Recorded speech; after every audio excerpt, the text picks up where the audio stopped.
Good morning, everyone. Hope you're well. It's me, Tina, again. I just wanted to say I'm sorry for a few minutes delay. We've had a bit of a technical issue with our three cameras that we've got set up. So we're live on YouTube, we're live on Instagram, and we're live on Facebook. So hi everyone on Facebook and Instagram, and hi everyone on YouTube. I am so excited that you guys have taken your time to join me today. If I keep doing this, that's because I've got like three cameras set up. Um, so please forgive me. It's not because I'm ignoring you, but I'm just making sure that all of you guys are getting the same kind of attention that you need. So I apologize that I wasn't able to carry out my YouTube tutorial or a tutorial on Monday and Tuesday. Unfortunately, my health didn't play ball with me, so I had to kind of take a breather, take a step back, and I'm back again, raring to go. So yeah, let's get this started. I had things ready that I wanted to show you on Monday, but obviously that didn't happen. So for those of you that are joining me for the first time today, let me introduce myself. I am Tina Gadja. I am the proud owner of Visual Art. I started this business about 3 years ago, and it wasn't really until 3 years ago that I thought, I want to be a paper artist. So I created my first unicorn. And from there, things just went spiraling through the roof. I have never been a paper quilling artist until then. And I'm just so grateful that I came across this passion, this creative art technique that is allowing me to stay grounded, relaxed, and positive, especially with everything that's going on outside. You know, things have calmed down a lot more outside, but still there is that sense of, I don't know, that maleness, if that is even a word. So here we go. I have a way of making up words as I go along. So if you ever come across me saying something like Ricky Doodless, yeah, that's a Tinaism. Yeah, that's me. So a bit more about myself. Prior to becoming a paper quilling artist, I was actually working in aerospace. I was a program manager for UK's largest airline. And that was fun. That was fantastic. I had baby number two, and then I decided, actually, I don't want to do that anymore. And this path came knocking on my door, and it would be a shame if I didn't pursue it because I love it so much. So, for those of you that don't know what paper quilling is, I think I'm going to adjust this camera a little bit. There we go. For those of you that don't know what paper quilling is an ancient art that allows you to take strips of paper, thin strips of paper, and by curling them, rolling them, manipulating them, you can create traditional shapes that make up a beautiful creation. So that's how I started off, creating traditional shapes. And hi there, Visha. And it just literally went from one thing to another. And now I create very elaborate pieces, combining traditional quilling art form as well as modern on-edge quilling. Now, I haven't shown you guys how to do the modern on-edge quilling as yet. I've just focused on the traditional quilling so far. And the traditional quilling basically means you're using the strip, you're curling it using a curling tool, and you're creating things like this. Oh, hang on, wrong way around. You've got multiple shapes that are assembled together to create the final creation or the flower, or you can create so many things with this. So I've actually shared how to create most of these elements last week in my tutorials. So if you've missed those tutorials, go ahead and check them out on my YouTube channel, which if you have the link there is on this live, you can see that, or you can go on YouTube and search for Vishwat and you'll find a number of tutorials that I've carried out so far. So I've been doing live tutorials all of April so far, which unfortunately I'll be bringing to an end at the end of April. And if anyone is interested in getting more information or learning more coding, I'd be more than happy to talk to them. Feel free to DM me and or email me on info@bitwart.com, and I'll be more than happy to teach you or take you on a journey into quilling. So going back to quilling, like I said, it's made up. Quilling is taking strips of paper, curling them, and making them into simple shapes, and assembling them into creating magnificent pieces. So what you need for the basic essentials for quilling are your quilling tool, your glue, tweezers, and in most cases, a template board. Today, I have created a sample that I want to show you some more elements which I haven't actually shared with you before. So here we go. So this is what I created to show you guys early part of the week. These are again using simple shapes, creating flowers using simple shapes and assembling them in a different way. So this is for, what are we? Facebook, Instagram, and YouTube. These are just using simple shapes that I've shown before, which are teardrops and the moon shape, and also the combing tool that I've used here to create the petals and the leaves. Today, what I'm going to show you is how to make this little blossom and this purple flower. As you can see, I've actually gone and recreated a daffodil, which was the first time I've ever created a daffodil. And you can see here that we've got a lot more raised pieces and like almost modeled piece that creates the trumpet of the daffodil. And on Friday, I'll be showing you how to create this daffodil and using a very special tool, simple but special tool, how to create three-dimensional pieces. So far, I've only shown you how to make flat pieces. Today, I'm going to show you how to create this and the blossom, which is also quite raised and three-dimensional. Okay? I hope Instagram can see me. Good. Right, so to start off with, what we're going to do is we've got the tools, and what we'll need are the strips.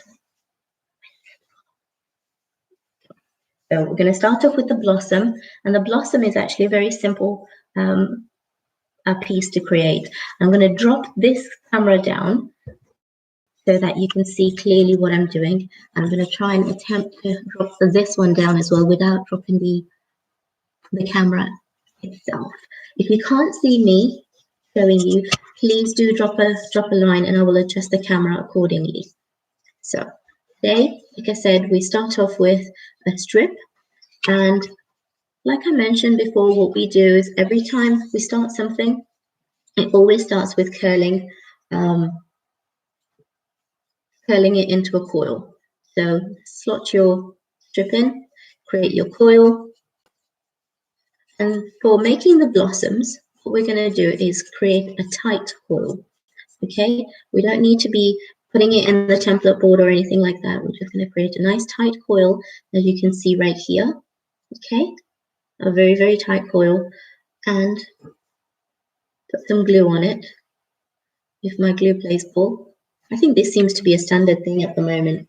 Every time I try to use my glue, it seems to have dried up. I get it all ready and it dries up by the time I start using it. Haha. Okay, so here I'm using just a dispensing bottle that comes with the quilling kits that I've got available on my website.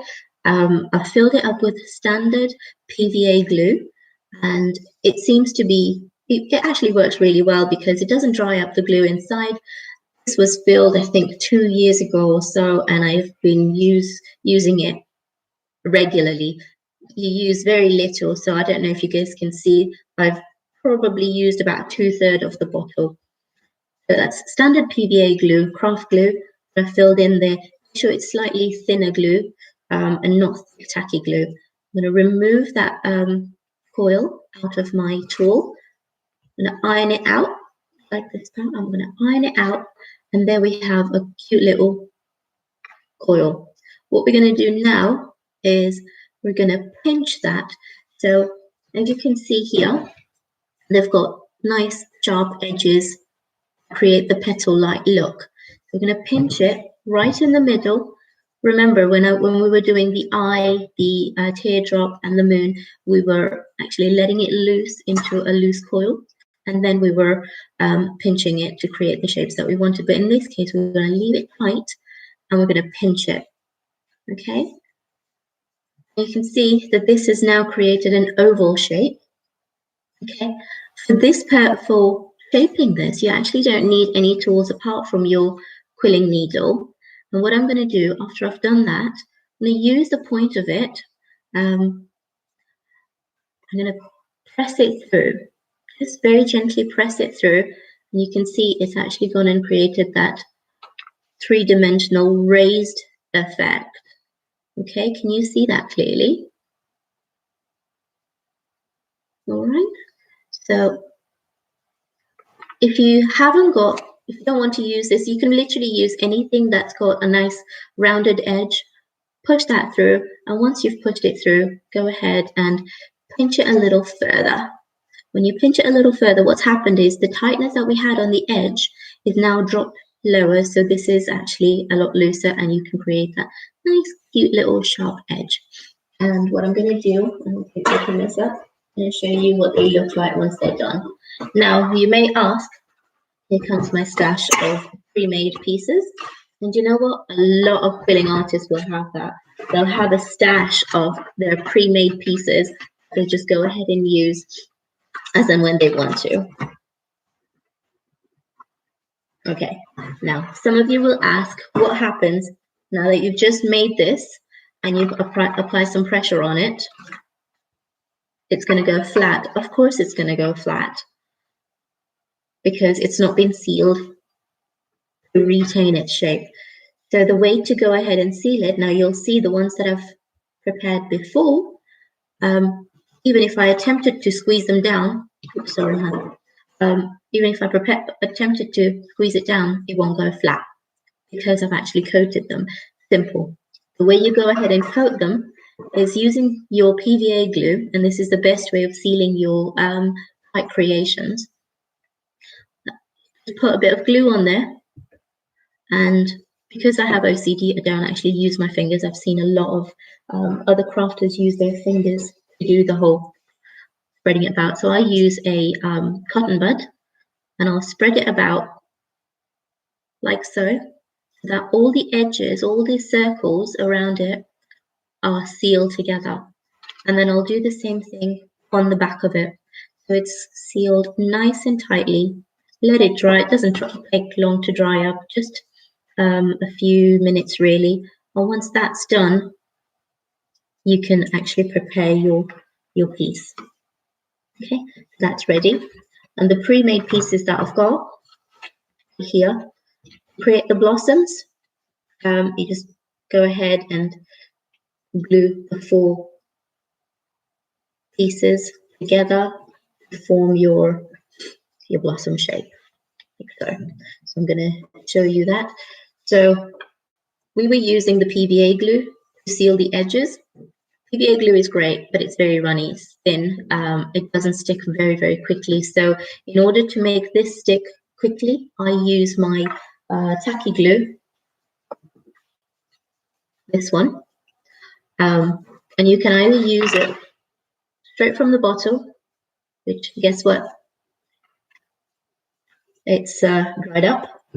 So what I do is I actually put it in my cone and I use it like that. And Mohini, you'll see this. You'll find this funny because you use this all the time, right? The cone. My technique of holding a cone is probably so rubbish, but it does the job. I'll just use the tacky glue because it dries up a lot quicker, a lot stronger, and it dries up clear. A lot of you have asked me what glue I use and what you should get. The glue that you need to purchase or to use is anything that dries clear. Don't get anything that dries white. You need to make sure that it dries clear. Okay, now the fiddly part begins. If you want to create something real quick and you don't want to faff around waiting for these pieces to stick together, use a glue gun. I do that sometimes. Okay, so here we have a bit of glue, bit of fiddliness going on. And because it's got that curve at the end, and it's not flat, just keeps on popping out. Oh dear. Okay, you get the gist of it.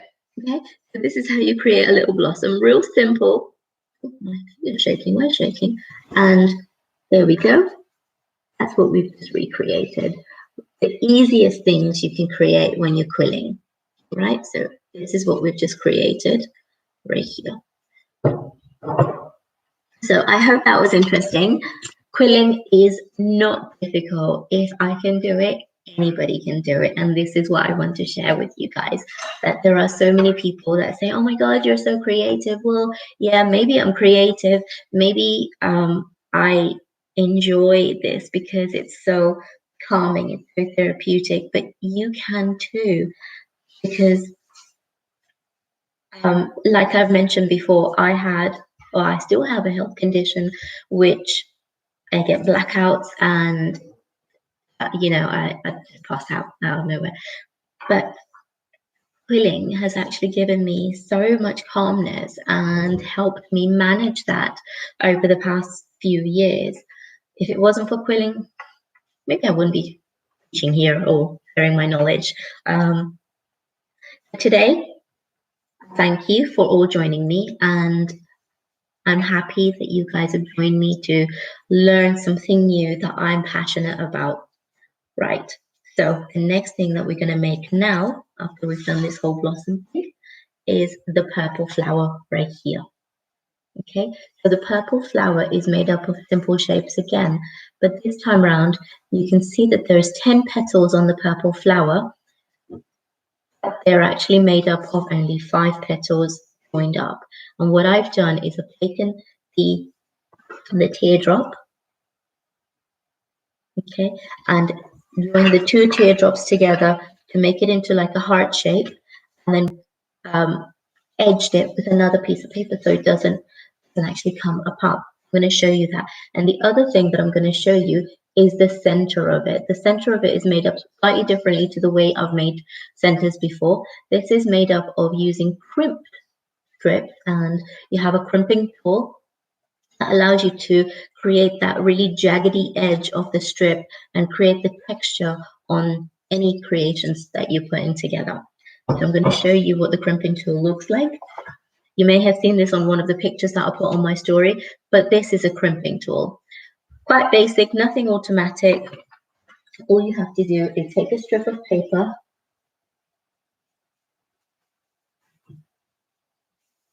I'm fighting with paper today. Ha. I'm going to drop this down a little, and you just insert your strip in there. All the tools that you need to create any of the creations that I'm putting together are available on my website. If you go to www.fitchart.com, you can purchase them on there. Okay, so I've now got a crimped strip of paper, and then there's 2 sets of crimping settings. You've got the fine crimping, and you've got the slightly fatter crimping. Okay, so I don't know if you guys can see, this is now a jagged crimped strip as opposed to a flat strip. Okay, here we go, and there we go. All right, so we're going to use crimped strip of paper, and as you all know, I work predominantly with a 5mm strip when I'm creating most of my creations, but you also have multiple widths of strip, and this is a 3mm strip. It's slightly thinner strip that you use, and it allows you to create the smaller, intricate detail on any of the pieces that you create. So if you notice here, you've got a 5mm strip petal, and then right in the center is a slightly flatter center that I've created, and that's done by using a 3mm strip. Okay, so to start off with, what you do is you take your strip, the same things as you have on the 5mm. These 3mm strips are also available on my website. The other tool that I want to show you is this quilling tool. When you're creating lots and lots of pieces, this tool becomes quite mundane, monotonous, you just having to do that. Whereas an automatic tool allows you to create the same shape coil, but in less than 10% of the time. There we go. And that's my tight coil done. Okay. This is also available on my website if you want to purchase that. Here we go. And I've created my tight coil for the center of the purple flower that I'm going to show you. Right. Once that's done, take your crimp strip and start gluing it on the edge. Okay, what you don't want to do when you're gluing this is hold it too tight or flatten it by using too much pressure, because what will happen is you'll have a semi-flat looking crimped piece, and that's not going to work. I'm using the wrong glue. All right, I hope you guys can all see properly. Just keep going. Oh, we're using the wrong glue. Gosh. So how is everyone doing? How has the start of the school term been for everyone? I know my older one went back to virtual schooling again on Monday. And yeah, it's been interesting. It's a whole new world for us, isn't it? The whole homeschooling, the kitchens never stop, forever going. Yeah, joy. But you know what? It's a blessing.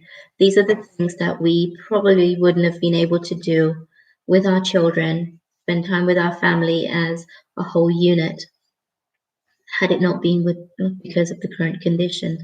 So here, now I've finished rolling it, and you can see you've got a textured piece that I've created. Okay, here and here. All right, so that goes in the center of the purple flower that we would create. I'm not going to show you how to create the entire flower, because in the previous tutorials I've shown you how to assemble individual petals. So in this case, what I will show you is how to assemble a petal together in this case. So I've got 2 teardrops right here, and I'm going to just stick them together in a heart shape almost. Okay, I'm going to pinch them very slightly because you don't want the petal to be too fat or too wide, because that will make your flower look a lot larger, not shaped properly, so to speak. But the technique that I will show you today is how to edge something like this. It has a curvature or a dip in the middle. Okay. Taking my purple strip, now we have a heart shape right here. Okay, nothing special, just 2 teardrops put together. And you know what? You can actually use this when you're making simple cards. Put a little flower in the middle, put a strip at the end, create a large marquise and put them on the strip that you've just stuck down as your leaves, and then embellish them with sort of hearts all the way around. And that makes a nice, cute little card, doesn't it? Just simple shapes like this that you can use to make gorgeous, memorable cards for those loved ones. Okay? So I'm taking a strip.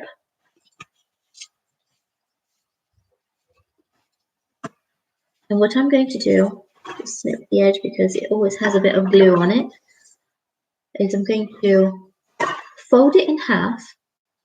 And this half is going to be the center of my heart. Okay, it's going to go into the center of my heart. I'm going to put glue around one side of the heart,